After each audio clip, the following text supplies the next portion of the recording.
Nah, sekarang kita ambil keberanian semacam itu, bagaimana kita menerapkan dalam kehidupan sehari-hari. Apa kita berani untuk keluar dari rumah kita? Tidak, tapi berani meninggalkan hal yang kurang baik menuju yang baik. Karena sejatinya hijrah itu tidak hanya sekedar pindah tempat, tapi menghijrahkan hati, menghijrahkan karakter yang tadinya tidak baik, kurang baik jadi baik, yang tadinya baik menjadi semakin baik.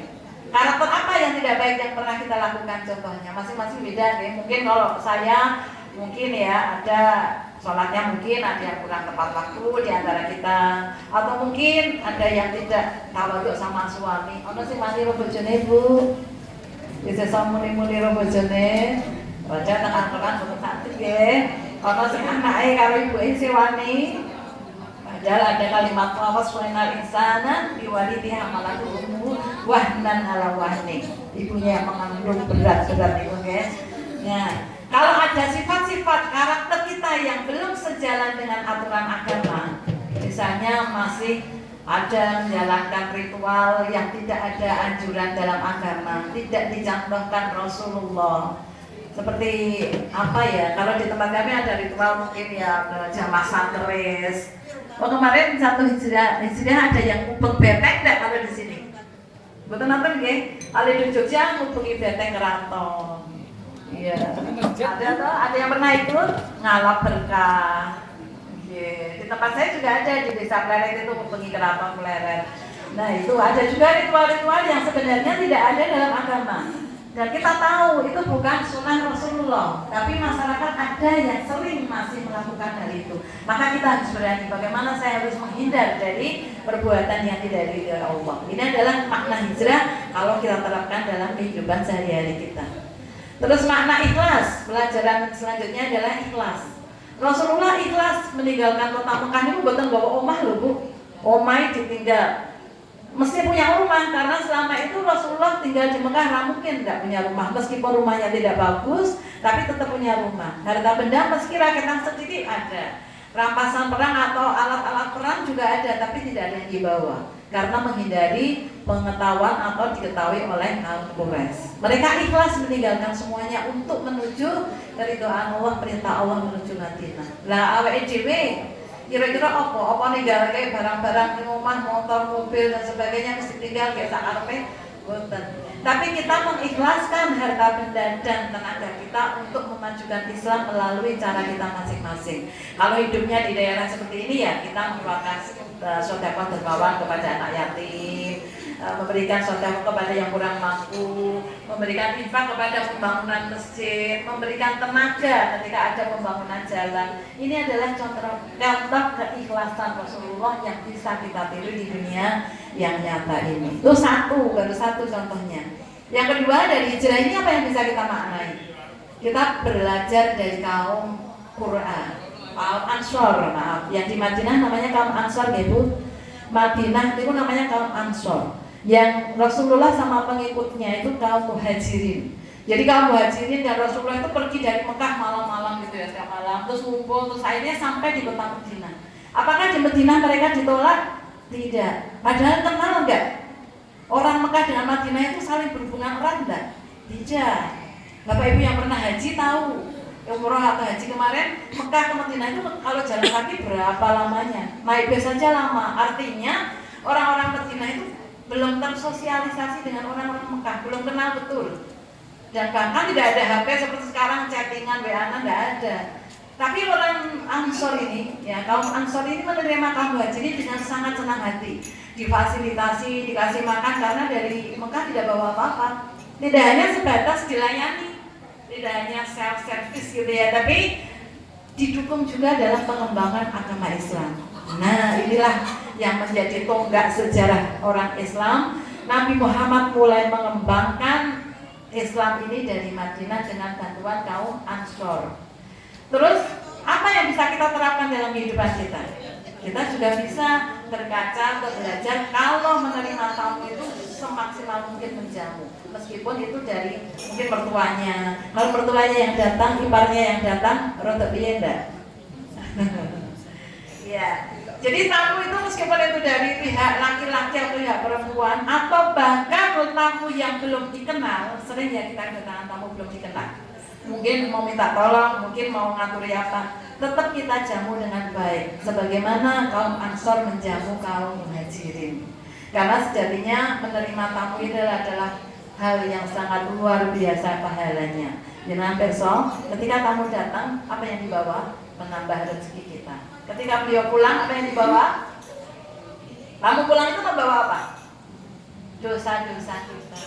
Iya benar. Jadi ketika tamu kita pulang itu dosa-dosa kita dibawa beliau. Tapi bukan berarti nempel ke beliau, ya. Tapi dosa-dosa kita dihapuskan oleh Allah karena kebaikan kita menjamu tamu tersebut. Jadi muliakanlah tamu. Dalam Islam itu sangat ya memuliakan tamu. Oke, begitu ya. Itu 2 pelajaran. Masih ada nggak? Masih ada. Yang ketiga adalah tahun baru ya. Hijrah, kita kembali selain hijrahnya Rasulullah, kita juga hijrah mengambil iktibar dari tahun baru. Tahun baru Islam hijriah ini adalah baru. Yang namanya baru itu mesti menjadi lebih baik. Nggak ada wong anyar kok elek, itu nggak ada. Bojo anyar, ya bojo anyar mesti luwih apik. Nek anyar nggih, tapi nek wis suwe apik sing lawas apa sing anyar? Apa sing lawas? Takut apa ya, Pak? Sejatinya tahun baru. Terus tahun baru ini gunanya untuk apa? Agar kita mengevaluasi diri apakah kita menjadi baik atau menjadi lebih buruk. Jadi sesuatu yang baru itu untuk mengimbangi, untuk menilai harumnya PNB ya. Mesti ada bandingan. Jangan punya rumah baru, ini rumah ini ya, periki punya mobil baru, apa ini ya, ini rumah ini ya. Mesti ada bandingannya seperti itu. Ya, jadi yang namanya tahun baru itu kita bisa evaluasi mana yang lebih baik, begitu ya Bapak Ibu. Terus, nah sekarang kalau kita belajar tentang yang baru, kita harus tahu yang kemarin seperti apa. Kalau misalnya kita mau tahun ini lebih baik dari kemarin, itu tahun baru besok ini kita mau mengisi apa, ada target. Karena sejatinya orang itu setiap hari harusnya semakin baik. Sebagaimana sabda Rasulullah yang diriwayatkan oleh siapa? Al-Hakim. Ya, Rasulullah ini bahwasanya barang siapa yang hari ini lebih baik dari hari kemarin, atau minggu ini atau bulan ini lebih baik dari kemarin, maka dia adalah termasuk golongan yang beruntung. Ya, gesip. Nah, jangan beruntung buatan kira-kira. Beruntung alhamdulillah. Tapi kalau sama saja, ingin sholat tepat waktu ini minggu subuh kali maghrib dulu sih rada mundur. Kalau saya ya tetap mundur. Ingin sholatnya ngasar mundur, saya saya mundur. Berarti ini podo baik itu jenengan rugi. Ya, jadi merugi kalau hanya sama. Tapi kalau misalnya jenengan kok lebih buruk, itu menjadi orang yang yang celaka. Lah dia dadi wong cilaka apa wong beruntung niku terserah jenengan nggih. Monggo. Yang jelas nek iso ya menjadi lebih baik karena sejatinya kita itu harus menjadi baik terus ke depannya. Karena apa? Karena kita itu semua akan menuju kepada Allah. Kalau menghadap Allah dengan sebuah kebaikan, insya Allah Allah akan menempatkan kita di tempat yang baik banget. Tapi kapan kita menghadap Allah? Bapak Ibu kapan menghadap? Yuk, janjian yuk kapan? Kalau tidak hari ini mungkin minggu depan. Kalau tidak minggu ini mungkin bulan depan. Kalau tidak bulan ini mungkin tahun depan. Dirapa Bu lagu nih? Nah, sedangkan ngerti lagu ini kayak ngambil makna nih. Kita maknanya apa? Awal dik, ini tentang kematian loh Bu sebenarnya. Meskipun ini tentang cinta ya, tapi kalau kita bisa mengambil kesimpulan, ini pengiling-iling awal dik. Karena hari ini ya minggu sesuk, dan minggu ini kok orang, mungkin bulan sesuk, dan bulan ini orang, mungkin tahun sesuk. Mungkin harus orang, ya kan? Tetap mungkin bahwa kapan yang utuhnya. Nah, bagaimana kita untuk menyiapkan untuk menghadap Allah itu? Okay. Jadi kita itu akhirnya nanti semuanya akan menghadap ke Allah dan dengan membawa kebaikan. kita harus evaluasi diri dalam rangka mempersiapkan bekal menuju Allah. Evaluasi diri ini diatur atau dianjurkan oleh Allah loh, bukan hanya Rasulullah, tapi Allah di surat Al-Hasyr ayat 18. A'udzubillahi minasyaitonirrajim. Ya ayyuhalladzina amanu taqullah. Niki sing Bapak pun apa le? Pas Jumatan iki kan Pak, ittaqullah, ya. Ittaqullah wal tandur nafsum ma qaddamat liwat. Wattaqullah innallaha ya khabirum bima ta'malun. Niki pun apal setiap Jumat disebutnya nggih. Wahai orang-orang yang beriman, ya ayyuhalladzina amanu. Ittaqullah. Ittaqun itu artinya bertakwalah kalian kepada Allah.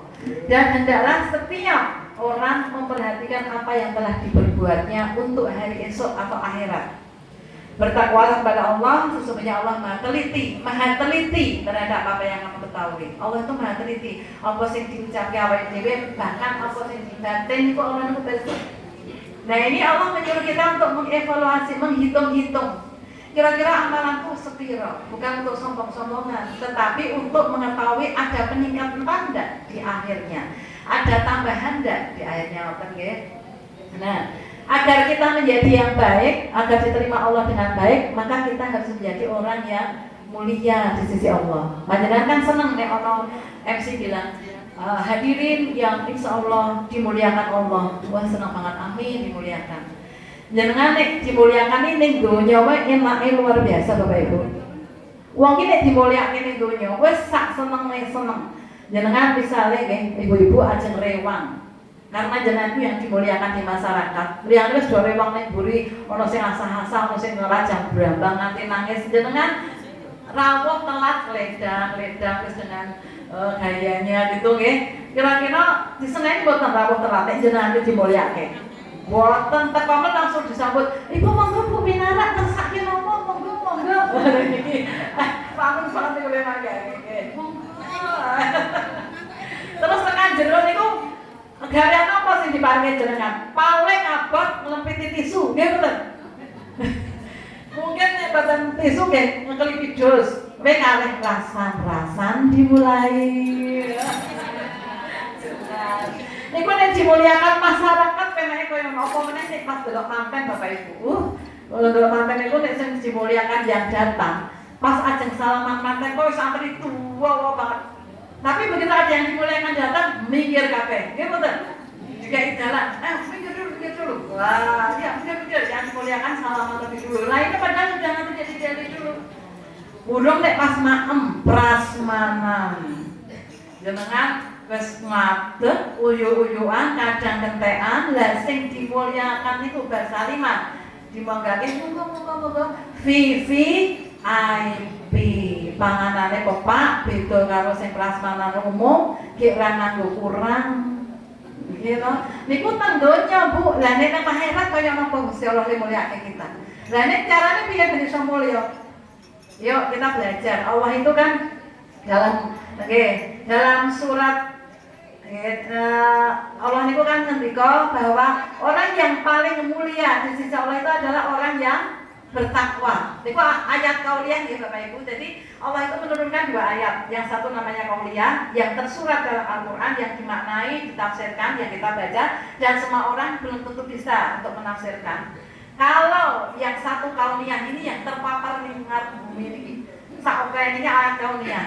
Yang bisa kita maknai siapapun bisa. Wong Jawa we pinter. Ya ono kaya mari dungko niku maknane nek wong berisi, wong berilmu rasa sombong. Ngoten niku ayat kauniyah sebenarnya. Lah, sekarang kembali ke kuliah. Ini kalau ayat kauniyah itu napa nggih kira-kira awake sing iso niru? Pertama nggih menika kita belajar tentang kota. Allah itu memuliakan, contohnya tidak hanya untuk manusia, biar do ngerti, gitu.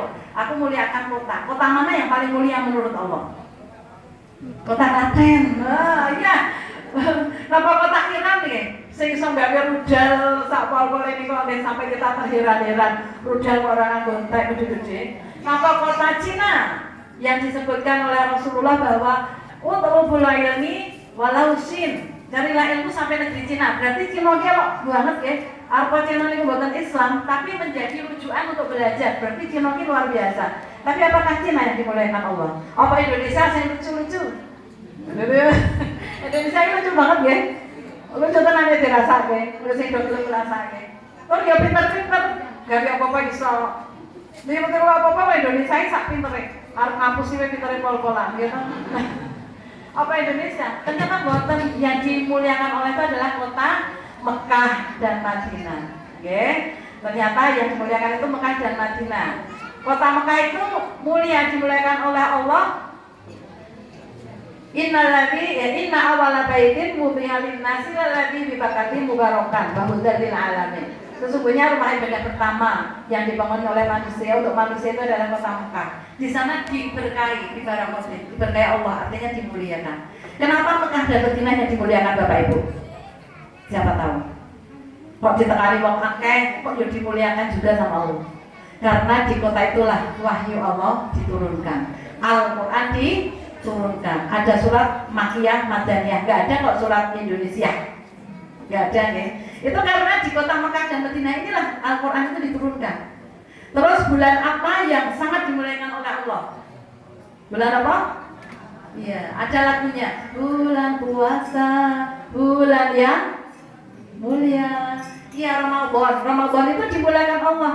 Saking dimuliakannya nanti kita umatnya ini difasilitasi. Coba, ning bulan Ramadan niku mung turu wis dadi ganjaran lho Bapak Ibu. Dadi jenengan ra iso nesu karo garwane bar sahur turu. Bar dhuwur sare, bar asar sare. Apa jenengan muni-muni wong lanang mung turu. Boten. Nah, kok nang sing lanang tangi langsung jawab ibadah, Bu. Ya ta? Niku saking hebate bulan Ramadan nanti Allah memberikan fasilitas tidur pun jadi pahala. Mengerjakan apapun pahalanya berlipat. Dan yang satu lagi yang paling istimewa, kita itu sering mengkambing hitamkan setan. Wah, gara-gara setan aku jadi telat sholat. Oh, kayak kegoda setan jadi selingkuh. Oh, kayak kegoda setan jadi korupsi. Setan yang dikambing hitamkan. Maka Allah memberikan penghargaan bulan Ramadan itu setan ini dibelenggu biar manusia bisa menjalankan ibadah mulus seperti jalan tol tanpa gangguan. Tapi tetap ada enggak sing Ramadan yo maksiat? Berarti sing ganggu sapa ya setan wis ora ono. Menurut sampe dhewe. Oke. Nggih, mboten apa-apa. Jadi, kenapa Ramadan dimuliakan? Kira-kira apa nggih Bapak Ibu? Karena di bulan itulah Al-Qur'an diturunkan. Turunnya kan di bulan Ramadan, nggih. Ada satu lagi malam nopo yang paling istimewa menurut Allah, bahkan sampai disebutkan bagaikan 1000 bulan. Oh iya, inna anzalnahu fi lailatul qadar. Itu malam yang luar biasa Bapak Ibu. Kalau beribadah di malam itu, tapi kita nggak tahu kapan ya. Malam apa pagi? Karena ini malam ning Mekah pagi. Jadi ya pokoknya nonton ya. Malam Lailatul Qadar niku menjadi istimewa karena tepat di malam itulah Al-Quran diturunkan. Masih ada lagi malaikat siapa yang paling dimuliakan Allah dan bahkan disebutkan dalam Al-Quran 2 kali. Malaikat kan banyak nih, ada malaikat Jibril, Mikael, Munkar, Nakir, Rokib, Atid. Kenapa yang dimuliakan, paling dimuliakan? Semua mulia, tapi yang paling dimuliakan adalah malaikat Jibril. Kira-kira kenapa? Kenapa ya Bu? Iya, karena beliaulah yang menyampaikan wahyu kepada para nabi, termasuk kepada Nabi Muhammad SAW, menyampaikan wahyu yang tertuang dalam Al-Quran nantinya. Dan nabi siapa yang paling dimuliakan Allah? Ada berapa nabi? Nabi Rasulullah ada 25. Tapi yang paling dimuliakan siapa? Muhammad Rasulullah. Kenapa bukan nabi yang lain yang cobaannya juga berat? Nabi Ibrahim itu ya berat, digoreng, anaknya minta dibunuh, meninggalkan istri dan anak di padang yang tandus. Nabi Nuh seperti itu, Nabi Musa dari kecil sudah nolongso menghadapi Fir'aun juga seperti itu. Kenapa Nabi Muhammad yang dimuliakan? Karena iya, Nabi Muhammad itu juga diberikan syafaat, ya, artinya Nabi ini diberikan hak untuk memberikan syafaat kepada umatnya, hanya Nabi Muhammad. Dan Nabi Muhammad ini punya pengikut yang lebih banyak atau terbanyak. Nabi-nabi terbanyak itu pengikutnya adalah Nabi Muhammad. Kenapa dimuliakan Allah? Karena beliaulah mendapatkan mujizat Al-Quran. Nah saat ini coba dikilas balik. Tadi Pertama, kota yang dimuliakan Mekah Madinah karena turunnya Al-Quran. Bulan karena ada Al-Quran di dalamnya turun. Lailatul Qadar tepat malam itu turunnya Al-Quran. Malaikat Jibril menghantar Al-Quran, wahyu-wahyu Allah. Muhammad Sallallahu Alaihi Wasallam penerima wahyu Al-Quran. Berarti kalau ingin dimuliakan Allah harus bagaimana? Dekat-dekat dengan Al-Quran. Ya, sesuatu tak tuku Quran oke. Nek meja makan TKI, nek mobil TKI, nek kasur TKI, nek gini cedek Al-Quran. Kalau perlu kayak kelambi gambar Al-Quran. Napa ngoten? Yang namanya dekat-dekat Al-Quran itu adalah mengembalikan seluruh permasalahan hidup dalam Al-Quran. Karena sejatinya Al-Quran itu Bapak Ibu adalah penyelesaian segala masalah. Kayak gadean nih kalau menyelesaikan masalah tanpa masalah. Mbok menapa kemawon jenengan badhe tanglet kehidupan permasalahan apa kemawon wonten-wonten Al-Quran. Jenengan misalnya untuk cobaan sing angel banget ya, dan di situ tidak ada keraguan. Hukumnya itu disebutkan ya.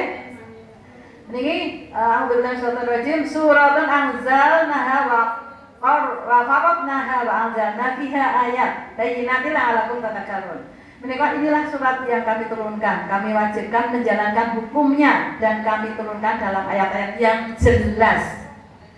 Ya, jadi jelas Al-Qur'an menika keteranganipun. Wonten malih Al-Baqarah a'udzubillahi minasyaitonir rajim, alif lam mim, dzalikal kitabul la raiba fihi. Dzalika itulah kitab la, tidak ada raib, keraguan fihi di dalamnya.